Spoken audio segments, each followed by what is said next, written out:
السلام عليكم ورحمة الله وبركاته أيها المشاهدون والمتابعون في برنامجنا. أهلا بكم، أهلا وسهلا ومرحبا.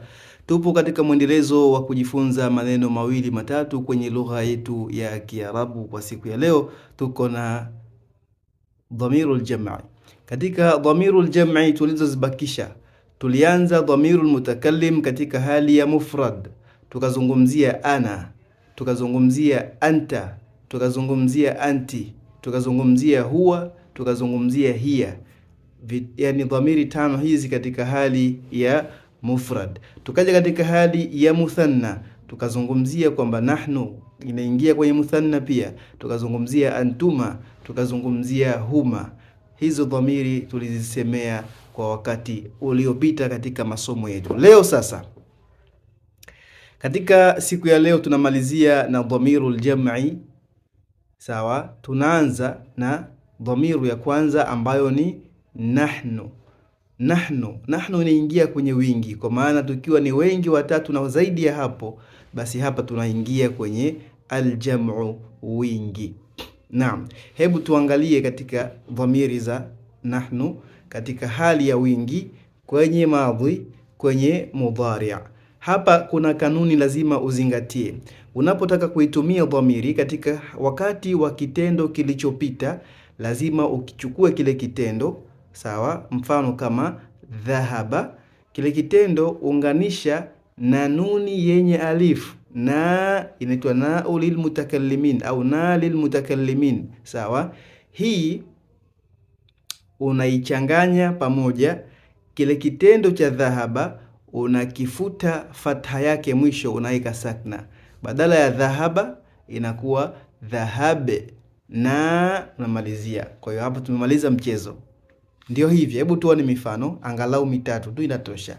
Mfano wa kwanza, dhahabna, tulikwenda; raja'na, tulirejea; darasna, tulisoma. Kwa hiyo tayari tumeona kwamba tunalichukua neno la kitendo lilivyo, halafu tunalifuta ile shakli yake ya mwisho kama ni ya fatha au nyingine, tunaiondoa, tunaweka sakna, tunaongezea nuni yenye alif kwa kumalizia neno, linakuwa jalasna au dhahabna au raja'na au darasna na mengineo. Okay, katika hali ya fi'lun mudhari', wakati wa sasa tunataka kutumia hizi dhamiri, tuzisemeje?